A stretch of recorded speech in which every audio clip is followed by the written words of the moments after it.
O inverno havia se abatido com força sobre as colinas da Úmbria, cobrindo os vales de branco e apertando com suas garras geladas os corações dos que habitavam Cássia. A neve cobria os campos como um sudário, e os galhos nus estalavam sob o peso de um frio que parecia não ter fim. Nesse cenário onde até a esperança adormecia, um milagre, tão silencioso quanto desafiador, rompeu a monotonia do gelo. No pomar do mosteiro de Santa Maria Madalena, escondido atrás dos muros austeros do convento agostiniano, uma rosa havia florescido em pleno mês de janeiro. Suas pétalas avermelhadas desafiavam a geada, brilhando como uma chama sagrada no meio do deserto branco. A notícia correu pelos claustros como um sussurro de assombro e reverência. "Uma rosa", murmurou com voz trêmula a irmã responsável pelo jardim. No coração do inverno. As monjas se reuniram ao redor do prodígio, seus rostos pálidos, iluminados pelo brilho escarlate da flor. A idosa abadesa, envolta num véu de lã espessa, aproximou-se devagar e inclinou-se diante daquela maravilha. "Não é uma rosa qualquer", disse ela. "É o sinal que ela nos deixou, a promessa cumprida de que o amor de Cristo pode florescer mesmo no solo congelado do sofrimento humano." E os sinos do convento repicaram, não por conta do calendário, mas pelo eco de uma vida extraordinária, uma vida que, como aquela rosa, brotou no terreno pedregoso da violência, da traição e da vingança, e que perfumou o mundo com o aroma suave do perdão e da paz. Para além dos muros, nas aldeias, nas casas humildes e nas fortalezas dos senhores feudais, sussurravam-se lendas ao redor do fogo. Falavam de uma mulher nascida em Rocaporena, filha de camponeses, esposa, mãe, viúva, monja, estigmatizada. Falavam da mulher que carregou em sua carne o espinho de Cristo, que sepultou em sua alma os ódios de uma época sedenta de sangue e que realizou o impossível, transformar a ferida em fonte de reconciliação. Aquele inverno em Cássia não era um inverno qualquer. Era o lembrete silencioso de que a graça pode encontrar caminho até nas rachaduras mais profundas da dor. A rosa, solitária no meio do gelo, não era apenas uma flor. Era o símbolo de uma vida inteira vivida como oração, como sacrifício, como oferta de amor. Essa é a história de Santa Rita de Cássia, a santa das causas impossíveis, a mulher que fez florescer rosas no inverno mais áspero do coração humano. O vento do vale de Rocaporena descia com força das montanhas, penteando as encostas cobertas de oliveiras e vinhedos como dedos invisíveis de um espírito antigo. No final do século XIV, aquela aldeia encravada entre rochedos parecia esquecida pelo tempo, presa numa era de disputas, vinganças e ódios herdados de pai para filho, como se fizessem parte do próprio sangue. Era uma terra bela, mas ferida. Cada pedra do caminho conhecia o peso da injustiça, cada lar escondia histórias de dor e rancor. Foi nesse mundo áspero que nasceu Margarita Lotti, a quem todos chamavam com carinho camponês de Rita. Seus pais, Antônio e Amata, eram gente simples, calejada pelo trabalho e fortalecida por uma fé que lhe servia de escudo contra as misérias da vida. A casa onde viviam, humilde mas acolhedora, ficava cercada pelos campos que cultivavam com paciência e oração. Diziam no vilarejo que Antônio era um homem justo, conhecido por muitos como o pacificador, pois, numa terra marcada pelo ódio, sua palavra tinha o poder de apagar incêndios de vingança. Desde o berço, Rita foi envolvida por esse mesmo espírito. Contam os anciãos de Cássia que, ainda bebê, um enxame de abelhas brancas sobrevoou seu rosto, derramando mel em seus lábios sem que ela sequer se mexesse. Os camponeses, supersticiosos e temerosos, murmuravam que aquilo era um sinal, que a menina trazia consigo um destino especial. Antônio, por outro lado, apenas sorriu e disse à esposa: Talvez o Senhor tenha nos enviado uma criança de paz para esta terra sedenta de sangue. Amata acariciou as bochechas coradas da filha, contemplando seu rostinho sereno enquanto dormia. Se for assim, que Deus a proteja, porque nesta terra a paz é a flor mais frágil que existe. E assim cresceu Rita, como uma pequena chama de doçura no meio do fogo do ódio. Enquanto as crianças da sua idade brincavam de imitar as batalhas dos pais, ela colhia flores silvestres e ajudava os mais velhos. Quando ouvia rumores de brigas no povoado, corria para se esconder na igreja, abraçando o crucifixo com suas mãos pequenas, rezando baixinho: Senhor Jesus, faz de mim um instrumento da tua paz. Sua mãe, ao vê-la tão séria, perguntava: Por que você se esconde aqui, minha filha, enquanto as outras crianças correm pelos campos? Rita respondia com um olhar maduro demais para sua pouca idade: Porque o campo cheira a guerra, mamãe. Eu quero estar onde está Jesus. E assim transcorreram os primeiros anos de Rita, entre os cantos do campo e as lágrimas escondidas de seu coração sensível. Era uma menina calada, sempre com os olhos baixos, mas sua presença era como um bálsamo entre os vizinhos. Muitas vezes, os adultos diziam que, quando Rita entrava em uma casa, o ambiente mudava, as vozes se tornavam mais suaves, e até os mais rudes abaixavam o olhar envergonhados.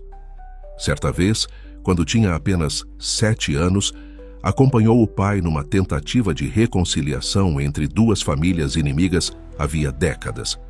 Os homens discutiam com espadas à cintura e a tensão no ar era tão densa quanto o fio de uma foice.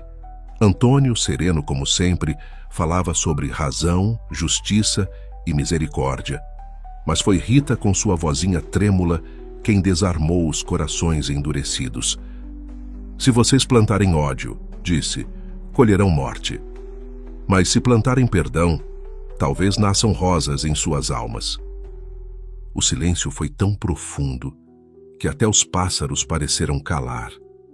Os homens, atônitos, abaixaram suas armas. Antônio segurou a mão da filha e, com lágrimas nos olhos, murmurou: Filha, você entendeu o que eu nunca consegui ensinar com palavras. Naqueles anos, Rita se afeiçoou a visitar a pequena igreja de São Montano, onde passava longas horas em oração. Ali, diante da imagem do Cristo crucificado, derramava suas pequenas dores, seus desejos de um mundo diferente, seus medos de um futuro que, em Rocaporena, parecia sempre tingido de sangue. O povo começou a chamá-la de a Menina da Paz, e embora seu nome, Margarita, lembrasse as flores do campo, todos a conheciam apenas como Rita, aquela que levava consolo no meio da guerra silenciosa das almas. Mas o tempo não para, nem mesmo nas vilas mais esquecidas. Os dias da infância passaram como o sussurro de um riacho, e Rita, sem saber, caminhava para uma vida onde a paz que tanto desejava seria forjada no crisol do sofrimento. Ela ainda não sabia que a cruz que contemplava todos os dias na igreja seria gravada em sua própria carne. Mas o céu, silencioso e atento, já havia posto os olhos sobre ela. O canto das cigarras inundava os campos de Rocaporena, enquanto o sol dourava as colinas que abraçavam o vilarejo. Rita, já na juventude, havia se tornado uma jovem de semblante sereno e olhar profundo, uma beleza discreta que brotava mais da alma do que da aparência. Sua vida, até então tecida com oração, serviço e silêncio, estava prestes a mudar de forma irreversível. Seus pais, conscientes de que a idade avançava e de que a vida de uma mulher, naquela época, era entendida somente dentro do matrimônio, começaram a falar com suavidade, mas com firmeza, sobre a necessidade de escolher um esposo. Rita, que sonhava em seu coração consagrar-se totalmente a Deus, ouvia em silêncio, guardando no peito um nó que apertava sua alma. Filha minha, dizia sua mãe Amata enquanto fiava na porta de casa, não te pedimos mais do que seguir o caminho que todas nós seguimos. É vontade de Deus que cumpras teu dever como esposa e mãe. O Senhor também tem esposas nos conventos, mamãe. Arriscou sussurrar Rita, com a voz quebrada pela timidez. Seu pai Antônio, sentado junto à lareira, soltou um suspiro longo e pesado. Rita, em tempos como estes, nem mesmo as virgens estão seguras atrás dos muros. Confie em nós. Escolhemos um bom homem, Paolo Mancini. Forte, valente, protetor. Rita baixou o olhar. Sabia quem era Paolo, filho de uma família nobre, mas envolvido nas rixas e ódios que dilaceravam a região como espinhos invisíveis. Seu nome inspirava respeito e medo. Seu temperamento era conhecido por todos. Se essa é a vossa vontade, disse por fim, com a obediência gravada no coração, eu não a recusarei. Naquela noite, Rita chorou em segredo, abraçada ao crucifixo de madeira pendurado na parede de seu quarto humilde. Sua oração não foi de protesto, mas de entrega. Senhor, se este é o caminho que queres para mim, dá-me força para te amar também ali, entre a espada e o orgulho dos homens. O casamento foi celebrado com solenidade, mas sem alegria. Rita, envolta em um véu simples, caminhou até o altar como quem avança em direção a um destino selado desde o princípio dos tempos. Paolo, altivo e belo como um guerreiro, a recebeu com um olhar orgulhoso, como quem toma posse de um bem, e não como quem acolhe uma companheira. Os primeiros dias foram de silêncio tenso. Rita cumpria seus deveres de esposa com humildade e doçura, suportando sem se queixar as asperezas do temperamento do marido, suas palavras duras, as longas ausências, os rumores de violência que envolviam seu nome como uma sombra constante. Mas cada ferida, Rita oferecia em segredo como sacrifício de amor pelo seu esposo. Pai, orava, ajoelhada diante do crucifixo nas noites solitárias, dá-lhe um coração novo. Faz com que ele descubra a beleza da tua paz. Os vizinhos murmuravam, perguntando-se como uma mulher tão doce havia acabado em uma casa onde as portas se fechavam com fúria e os gritos rasgavam as noites como trovões partindo o silêncio. Mas Rita não se defendia, não murmurava. No vilarejo, diziam que ela tinha a paciência de uma santa. Mas só ela e Deus sabiam as lágrimas que molhavam seu travesseiro nas madrugadas. Com o tempo, Rita deu a Paolo 2 filhos, meninos, herdeiros do sangue ardente do pai e da ternura silenciosa da mãe. Rita os criou na fé, no perdão, na compaixão, lutando contra a influência do ambiente que lhes sussurrava dívidas de sangue e honra. Mas as raízes do ódio são profundas, em terras manchadas pela vingança. Passaram-se quase 20 anos. Rita havia transformado sua casa em um altar de paz e oração. Seu marido, endurecido por guerras e rancores, começou aos poucos a ser tocado por aquela mansidão inexplicável. A graça semeada com lágrimas e vigílias começou a amolecer o coração de pedra. Certa noite, quando os filhos dormiam e a lamparina tremeluzia sobre a mesa, Paolo olhou para ela em silêncio. Pela primeira vez, seus olhos não traziam raiva, mas um cansaço antigo, uma sede de algo que ele mesmo não sabia nomear. Rita, você é diferente. Como suportou tanto? Rita segurou sua mão pela primeira vez sem medo. Porque te amo, Paolo. E porque sei que dentro de você também há bondade, se você permitir que ela floresça. Paolo não respondeu, mas naquela noite não saiu para as tabernas. Ficou em casa, em silêncio, observando seus filhos dormirem. Mas o mundo não perdoa conversões tardias. Seus antigos inimigos, temendo que Paolo se afastasse do caminho da violência, tramaram em segredo sua queda. E numa manhã, enquanto caminhava sozinho por uma trilha de roca porena, uma emboscada tirou-lhe a vida. O sangue tingiu a terra, e o ódio voltou a manchar o nome da família Mancini. Quando Rita recebeu a notícia, caiu de joelhos, mas não gritou, não amaldiçoou, não buscou culpados.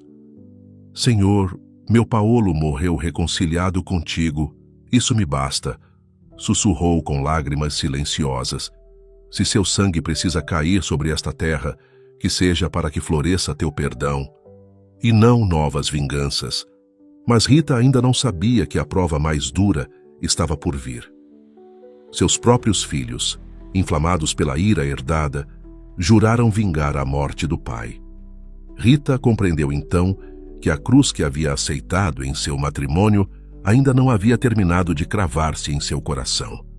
E assim, enquanto seus filhos cresciam com o ódio pulsando nas veias, ela se preparava para a batalha mais dolorosa de todas: impedir que o ciclo de sangue continuasse dentro da própria casa. Mas essa já é outra página de sua história. Uma história onde a obediência se fez cruz, e a cruz, o primeiro degrau rumo à santidade. A morte de Paolo Mancini não trouxe paz à casa de Rita, mas sim uma tempestade silenciosa que se instalou no coração de seus filhos. Os rapazes, ainda adolescentes, abraçaram a raiva como se fosse um legado sagrado, alimentados pelos sussurros venenosos de parentes e vizinhos que repetiam que a honra de um homem só se lava com sangue. "Mamãe", disse um deles certa noite, com os olhos inflamados por um fogo que não era o da fé. "Juramos que os assassinos do nosso pai vão pagar. Pelo nosso sangue, pelo nome da nossa casa, nós prometemos." Rita estremeceu.